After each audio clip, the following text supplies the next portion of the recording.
Dear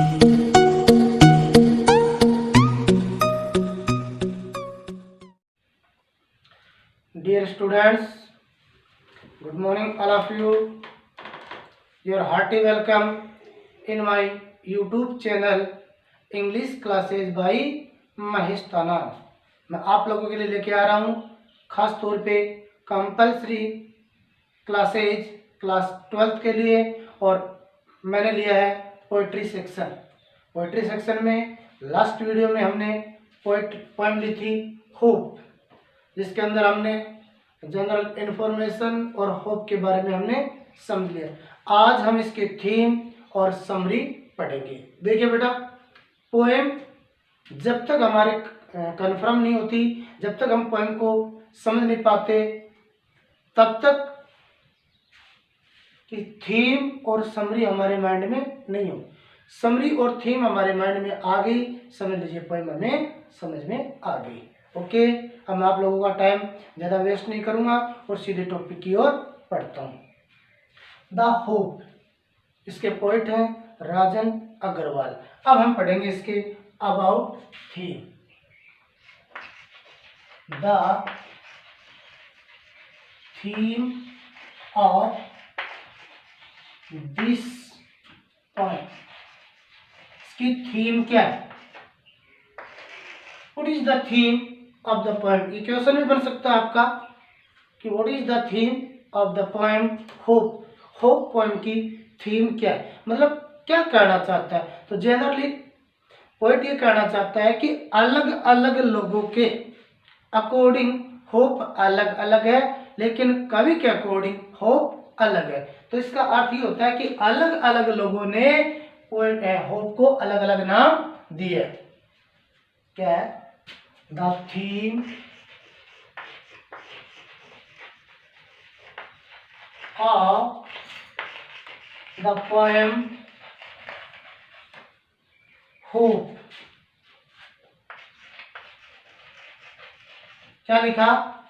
the theme of the poem hope. ये जो आपकी पोएम है होप, इसकी theme as define,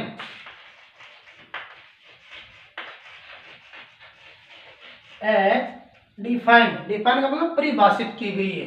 the theme of the poem hope as define, ये जो आपकी पोएम है इसकी थीम आपको डिफाइन की गई है। और डिफाइन करने के साथ and considered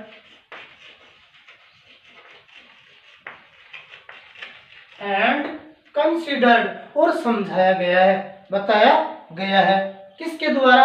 by various parties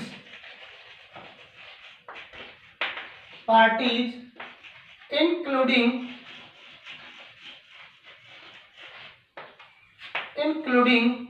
the poet himself।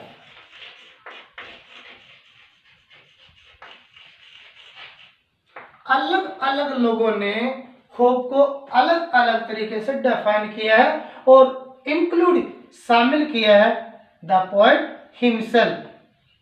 अब कुछ की क्या है होप है वो स्पष्ट है। सम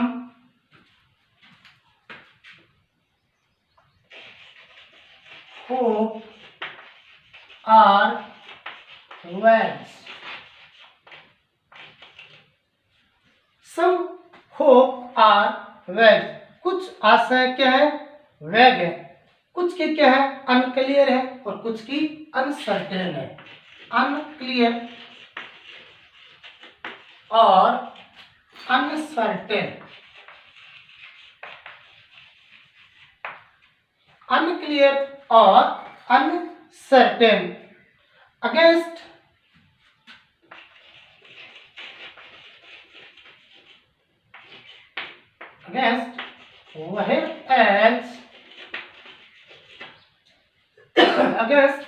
whereas the point is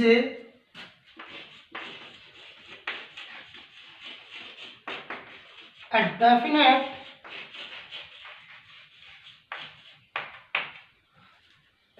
whereas the point A definite, या यूं कहें is a definite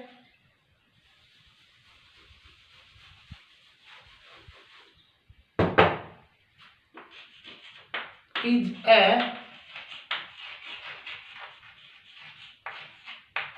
definite, whereas the point is a definite and certain and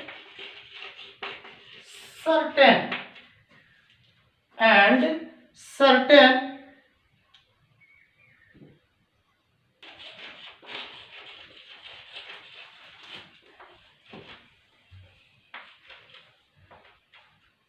definite and certain interpreter of hope. Birds, human being, birds, human being,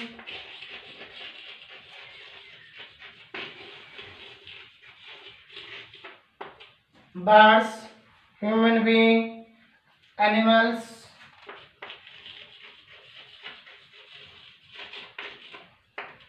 animals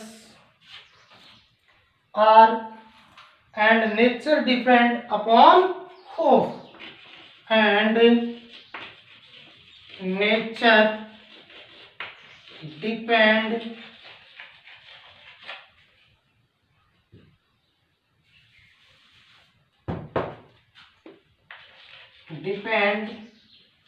upon hope.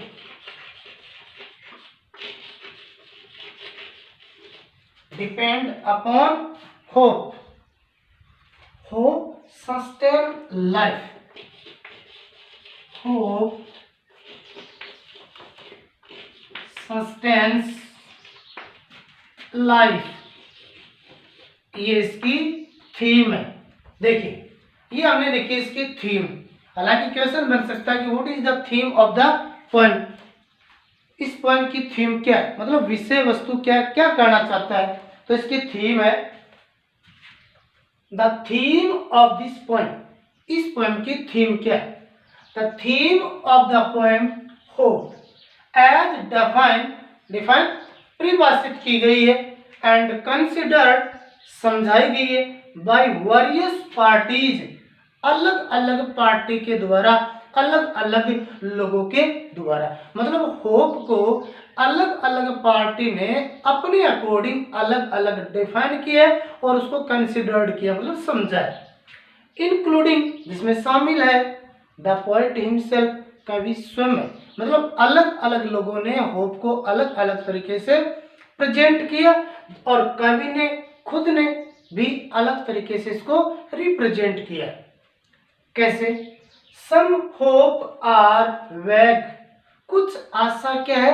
वैग है, मतलब स्पष्ट है। अस्पष्ट है, अनक्लियर, स्पष्ट नहीं है। अनसर्टेन, अनिश्चित है। आशा क्या है? अस्पष्ट है, अनक्लियर है और अनसर्टेन है। अगेंस्ट, वहेर एज, जबकि भाई कल जैसे कि अपन बात कर रहे थे लास्ट वीडियो में कि कुछ लोग कहते हैं इसको उम्मीद, एक्सपेक्टेशन, कुछ कहते हैं फ्यूचर रेवलेंस और कुछ कहते हैं measure of बेनिफिक्शन।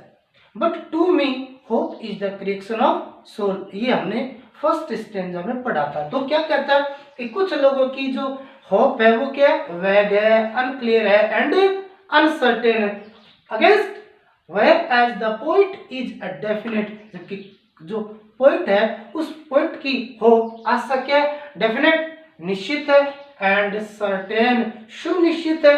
Interpreter of hope, birds, human being, birds पक्षी, ह्यूमन बीइंग मनुष्य, एनिमल्स जानवर एंड नेचर और प्रकृति डिपेंड अपॉन होप, आशा पे डिपेंड है। मतलब birds, human being, animals and nature, ये सब किस पर डिपेंड है? Depend upon hope. Why? Why? क्यों? बिकॉज होप सस्टेन लाइफ, आशा से जीवन संपोषित होता है। अब आप इस थीम का स्क्रीनशॉट ले लीजिए, उसके बाद में आप इसको लिख लेंगे।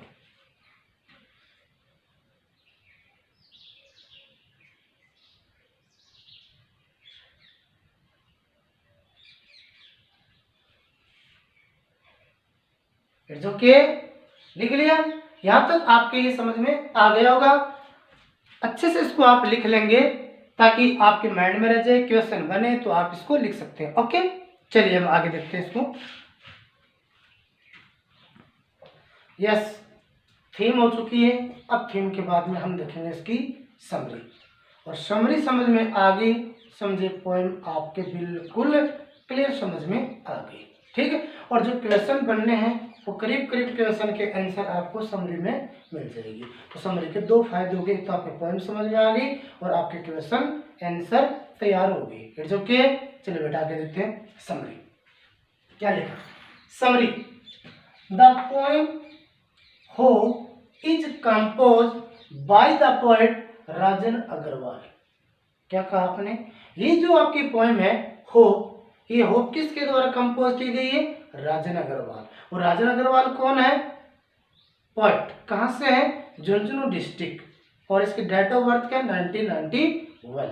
इट्स ओके, और ये रहने वाले कहाँ के? सिंघाड़ा। सिंघाड़ा कहाँ? झुंझुनू डिस्ट्रिक्ट में, और एट प्रेजेंट ये उदयपुर में रहते हैं। चलिए, द पोएट सेज दैट, ये फर्स्ट स्टैंजा आपकी ओपनिंग लाइन है। ओपनिंग लाइन में क्या लिखा हुआ है? The hope is given different name. तो ये the poet says that there are different types of hope. कवि ने कहा कि होप कितने प्रकार की है?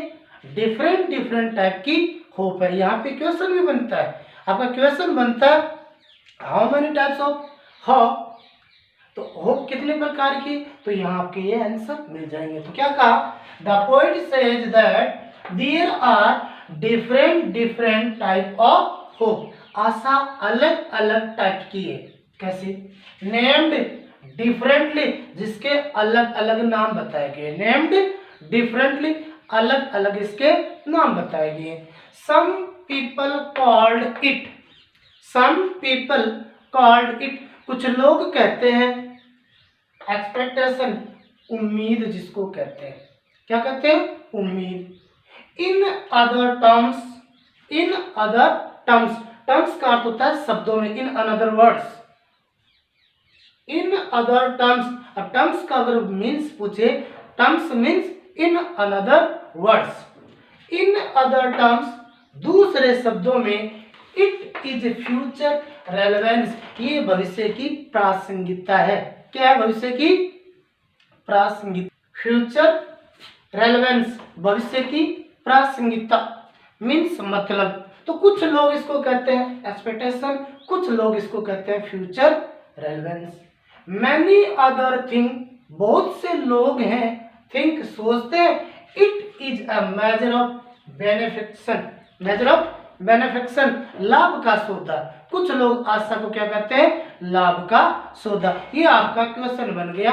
What are different name, what are different name given in this chapter. आशा के क्या क्या नाम इस चैप्टर में बताए गए? तो आप लिख सकते हैं क्या? Expectation, future relevance and measure of benefaction. It's okay, चलिए आगे देखते हैं। बट फॉर द पोएट, ये थर्ड लाइन में आता है, फर्स्ट स्टेंजा की लास्ट लाइन में है।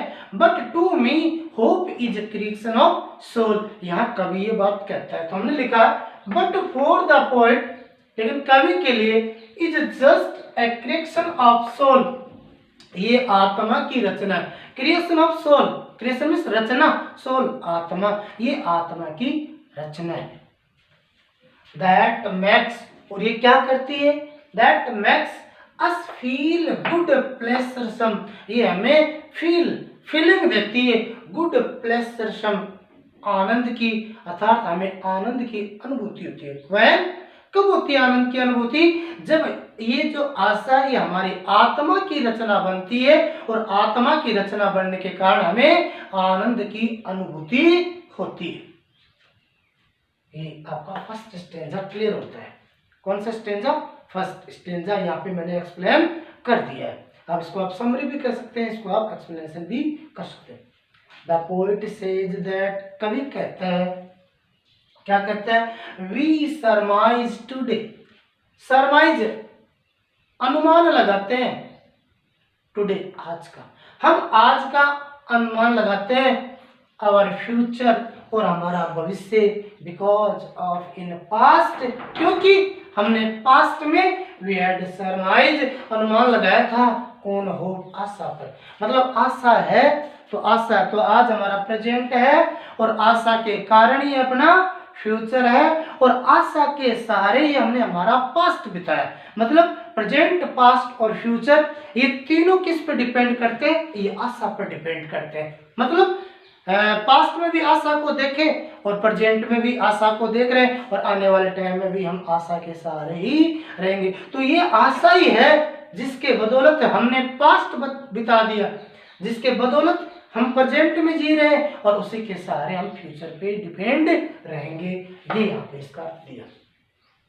द पोएट टेल्स अस, कवि हमें बताता है दैट कि hope kills negativity in one's brain, most important fact, सबसे इम्पोर्टेंट बात ये कही है कि आशा क्या करती है।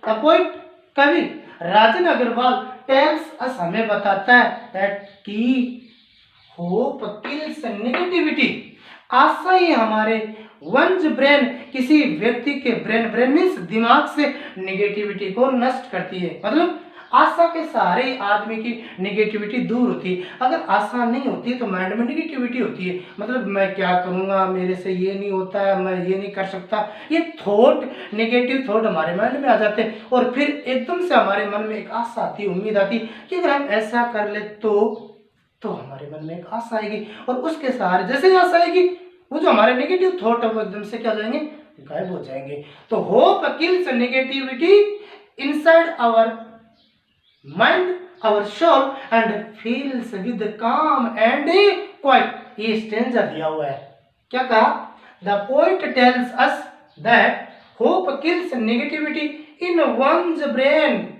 वन जानते हो, वन पर्सन, ब्रेन माइंड से, एंड फील्स, और उस स्थान पे फील्स भरती है, डैम काम एंड क्वाइट, शांति भर देती है। आशा क्या करती है, किसी व्यक्ति के मन से, किसी व्यक्ति के दिमाग से नेगेटिव जो थॉट है उनको नष्ट करती है, और उनके स्थान पे पॉजिटिविटी अर्थात पॉजिटिव थिंकिंग ला देती है। ये आप इतना, आप इसका स्क्रीनशॉट ले लीजिए, उसके बाद हम आगे बढ़ेंगे। फटाफट इस स्क्रीनशॉट ले लीजिए बेटा।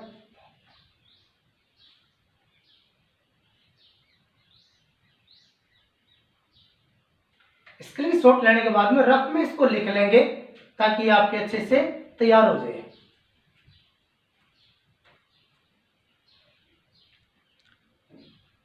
ओके, चलिए बेटा आगे लिखते हैं।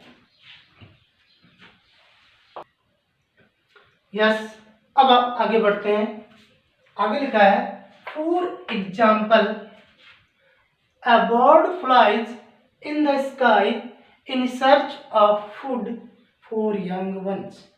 ये फर्स्ट स्टेंजा जो हमने लास्ट अभी थोड़ी देर पहले हम जो लिखा था उसमें फर्स्ट स्टेंजा। अब आशा के जो काम है वो एक बर्ड पे, एक ट्री पे और एक बर्ड पे कैसे कैसे डिपेंड करते हैं, यानी ये क्या क्या करते हैं। तो यहाँ फॉर एग्जाम्पल, उदाहरण के लिए, अ बर्ड, एक पक्षी, फ्लाइज, उड़ता है, इन द स्काई, आसमान में, इन सर्च ऑफ फूड, भोजन की तलाश में। एक जो पक्षी होता है वो पक्षी भोजन की तलाश में उड़ता है। फॉर यंग वन, अपने छोटे छोटे बच्चों के लिए, for young one, little baby of bird, and find material, और मटेरियल सर्च करते हैं, टू बिल्ड देयर होम्स, अपना घर बनाने के लिए। पक्षी अपना घर बनाने के लिए और अपने बच्चों को भोजन खिलाने के लिए एक उम्मीद में, एक आशा में उड़ान भरते हैं। तो पक्षी क्यों उड़ते हैं? Why does a bird fly in the sky? पक्षी क्यों उड़ता है? ठीक, तो इसका आंसर होगा to find material and to find food for its young one. तो ये हो गया आपका एक आंसर। नेक्स्ट क्या कहता है?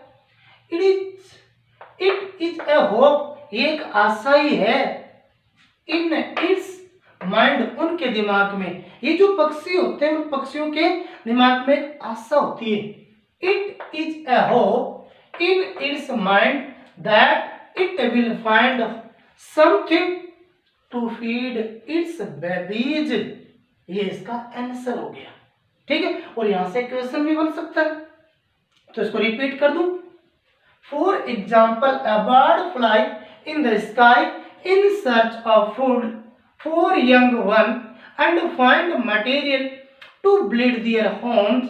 It is a hope in its mind that it will find something to feed its babies. मतलब एक उम्मीद होती है किसके, पक्षियों के, और वो उम्मीद ये है कि अपने बच्चों के लिए वो दाना दाना लेके आएंगे.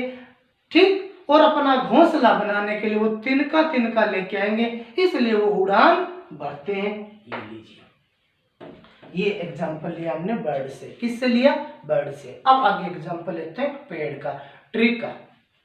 इन अनदर एग्जाम्पल, दूसरा example, the poet says that, कवि कहता है, ए बर्ड, एक कली. बर्ड, बर्ड जानते हो, कली, पौधे के सॉरी फूल का छोटा रूप, और फूल खिलने से पहले वो कली का रूप लेता है, जिसको हम बोलते हैं bird. In another example, The poet says that a bird stay on ठहरती है, टिकती है, the branch शाखा पर, and bloom और खिलती है, because क्यों?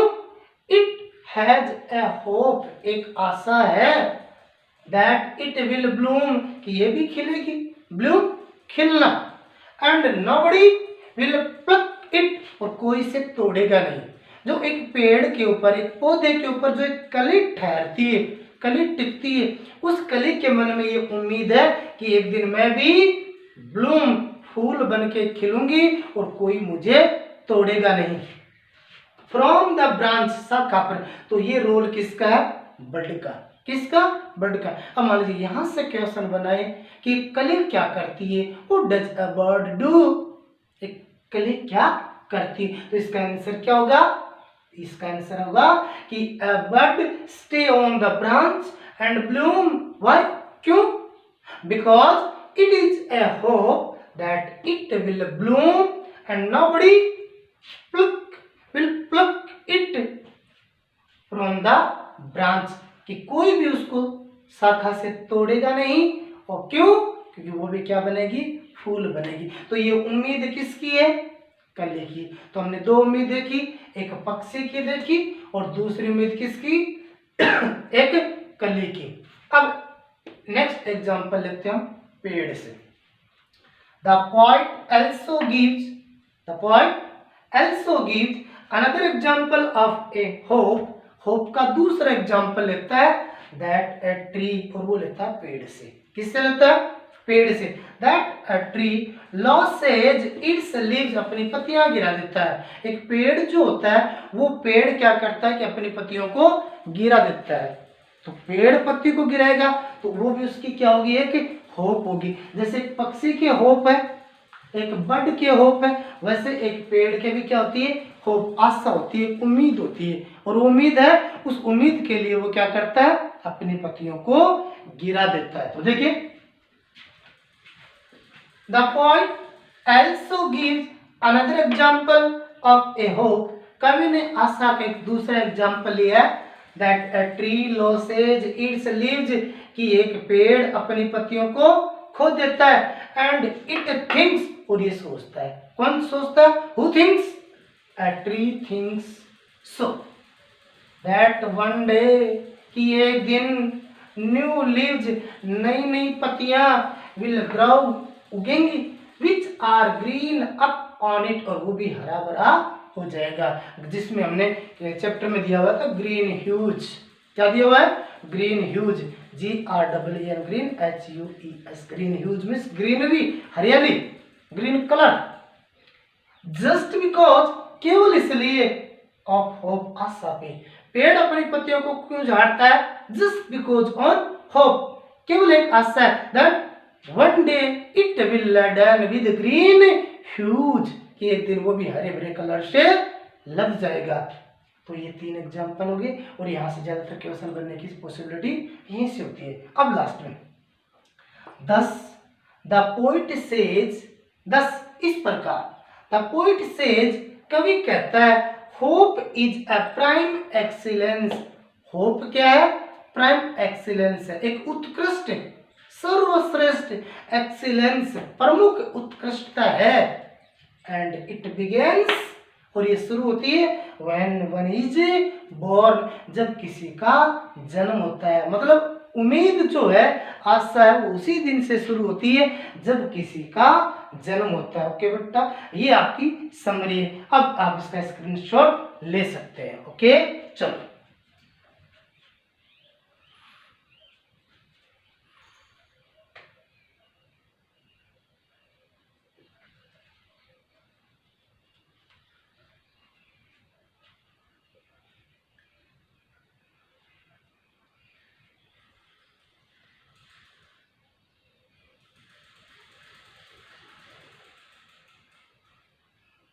ले लिया बेटा स्क्रीनशॉट।